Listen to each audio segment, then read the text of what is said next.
Muslim ಕಾರ್ಯಕರ್ತೆ ಆದಂತಹ ನಜಿಯಾ ಇಲಾಯಿ ಖಾನ್ ಸದ್ಯಕ್ಕೆ ನೇರವಾಗಿ ಲೆನ್ಸ್ ಕಾರ್ಟ್ ಅಂಗಡಿಗೆ ಹೋಗಿ ಮಾಡಿರುವಂತ ಘಟನೆ ಆದ್ರೂ ಏನು ಗೊತ್ತಾ, ನಾನ್ ತಿಳಿಸ್ಕೊಡ್ತೀನಿ. ಸದ್ಯಕ್ಕೆ ಲೆನ್ಸ್ ಕಾರ್ಟ್ ನ ಸಿಇಒ ಆದಂತ ಪಿಯೂಷ್ ಅವರು ಎಂಪ್ಲಾಯೀಸ್ ಗಳಿಗೆ ಹೊಸ ಪಾಲಿಸಿಯನ್ನ ತಂದಿದ್ದಾರೆ. ಆದರೆ ಇಲ್ಲಿ ಈ ಒಂದು ಹೊಸ ಪಾಲಿಸಿಯಿಂದ ಹಲವಾರು ಜನರಿಗೆ ಇದರಿಂದ ತೊಂದರೆ ಆಗಿದ್ದು ಸದ್ಯಕ್ಕೆ ಸಮಾಜದಲ್ಲಿ ಈ ಕುರಿತು ತುಂಬಾ ಚರ್ಚೆ ಆಗ್ತಾ ಇದೆ. ಹಾಗಾದ್ರೆ ಸಿಇಒ ಕೊಟ್ಟಿರುವಂತಹ ಹೊಸ ಎಂಪ್ಲಾಯಿ ಪಾಲಿಸಿಯಲ್ಲಿ ಏನಿದೆ ಗೊತ್ತಾ? ಇಲ್ಲಿ ಲೆನ್ಸ್ ಕಾರ್ಟ್ ನ ಉದ್ಯೋಗಿಗಳಿಗೆ ಹಿಜಾಬ್ ಧರಿಸೋದಕ್ಕೆ ಅವಕಾಶ ಕೊಟ್ಟಿದ್ದು, ತಿಲಕ ಅಂದ್ರೆ ಕುಂಕುಮವನ್ನ ಹಚ್ಚಿಕೊಂಡು ಬರೋದಕ್ಕೆ ಇಲ್ಲಿ ಅವಕಾಶ ಮಾಡಿ ಕೊಟ್ಟಿಲ್ಲ. ಇದು ಎಂಪ್ಲಾಯಿ ಪಾಲಿಸಿಯಲ್ಲಿ ಇರುವಂತಹ ಹೊಸ ರೂಲ್ಸ್. ಮತ್ತು ಈ ಒಂದು ಹೊಸ ರೂಲ್ಸ್ ನಿಂದ ಸದ್ಯಕ್ಕೆ ಹಿಂದೂ ಮುಸ್ಲಿಂ ಈ ಎರಡೂ ಕಮ್ಯುನಿಟಿಗೆ ಇವಾಗ ಒಂದು ಜಗಳವನ್ನೇ ತಂದಿರ್ತಾ ಇದೆ. ಯಾಕಂದ್ರೆ ಮುಸ್ಲಿಂ ಅವರಿಗೆ ಹಿಜಾಬ್ ಅನ್ನ ಧರಿಸೋದಕ್ಕೆ ಅವಕಾಶ ಮಾಡಿದ್ದೀರಾ ಅಂತ ಅಂದ್ರೆ ಹಿಂದೂಗಳಿಗೆ ಏನಕ್ಕೆ ತಿಲಕವನ್ನ ಹಚ್ಚೋದಕ್ಕೆ ಅವಕಾಶ ಮಾಡ್ಕೊಟ್ಟಿಲ್ಲ ಅಂತ ಹೇಳಿ. ಆದರೆ ಇಲ್ಲಿ ನಮ್ಮ ಸಮಾಜದಲ್ಲಿ ಬಿಜೆಪಿಯ ಮುಸ್ಲಿಂ ಕಾರ್ಯಕರ್ತೆ ಆದಂತಹ ನಜಿಯಾ ಇಲಾಯಿ ಖಾನ್ ಅವರು ನೇರವಾಗಿ ಲೆನ್ಸ್ ಕಾರ್ಟ್ ಅಂಗಡಿಗೆ ಹೋಗಿ ಅಲ್ಲಿ ಇರುವಂತಹ ಮ್ಯಾನೇಜರ್ ಜೊತೆ ಮಾತನಾಡಿದ್ದಾರೆ.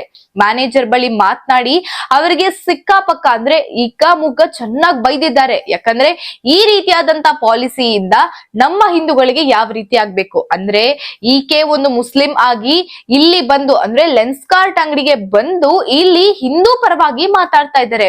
ನಮ್ಮ ಸಮಾಜದಲ್ಲಿ ಅಂದ್ರೆ ಇವಾಗ ಎಷ್ಟೋ ರಿಲಿಜನ್ ಗಳಿಗೆ ಧಕ್ಕೆ ಉಂಟು ಮಾಡೋದಕ್ಕೂ ಒಂದಷ್ಟು ಜನ ಇದ್ರೆ ಅದನ್ನ ಉಳಿಸೋದಕ್ಕೂ ಕೂಡ ಜನರು ಇರ್ತಾರೆ ಅನ್ನೋದಕ್ಕೆ ನಮ್ಗೆ ಇದೇ ಉದಾಹರಣೆ.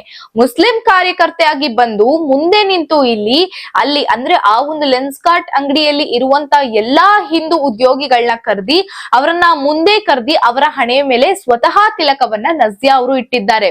ಅಷ್ಟೇ ಅಲ್ಲ, ಇದ್ರ ಜೊತೆಗೆ ನಾನು ಮುಸ್ಲಿಂ ಆಗಿ ನಾನೇ ತಿಲಕವನ್ನ ಇಟ್ಕೊಳ್ತೀನಿ ಅಂತ ನನಗೆ ತಿಲಕವನ್ನ ಇಟ್ಕೊಂಡು ಅದಾದ ನಂತರ ಮುಸ್ಲಿಂ ಉದ್ಯೋಗಿಗಳಿಗೂ ಸಹ ತಿಲಕವನ್ನ ಇಟ್ಟಿದ್ದಾರೆ.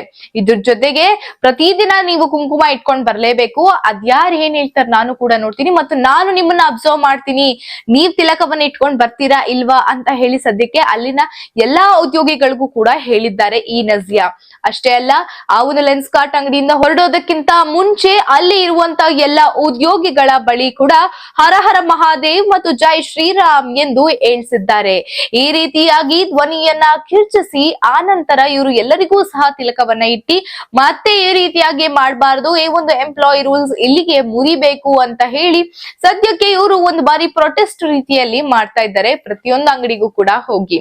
ಸೊ ಹಾಗಿದ್ರೆ ಇಂತಹ ಕಾರ್ಯಕರ್ತರು ಕೇವಲ ಮುಸ್ಲಿಂ ಮಾತ್ರ ನಮ್ಗೆ ಧ್ವನಿ ಎತ್ತಬೇಕು ಅಂತ ಅಲ್ಲ, ಸ್ವತಃ ಹಿಂದೂ ಆಗಿ ನಮ್ಮ ಹಕ್ಕು ಏನಿದೆ ಅದು ನಮಗ್ ಸಿಗ್ಬೇಕು ಅಂದ್ರೆ ನಾವು ಧ್ವನಿಯನ್ನ ಎತ್ತಲೇಬೇಕಾಗುತ್ತೆ. ಈ ವಿಚಾರವಾಗಿ ನಿಮ್ಗೆ ಅನಿಸಿಕೆ ಏನು ಅನ್ನೋದನ್ನ ಕಮೆಂಟ್ ಸೆಕ್ಷನ್ ಮೂಲಕ ತಿಳಿಸಿ ಹೇಳಿ. ಮತ್ತು ಇದೇ ರೀತಿಯಾದಂತಹ ಅಪ್ಡೇಟ್ಸ್ ಗಾಗಿ ಸಾರ್ವಭೌಮ ಟಿವಿಯನ್ನ ಫಾಲೋ ಮಾಡಿ ಮತ್ತು ಸಬ್ಸ್ಕ್ರೈಬ್ ಮಾಡಿ. ಧನ್ಯವಾದಗಳು. ನಾನು ನಿಮ್ಮ ಮೇಘನಾ.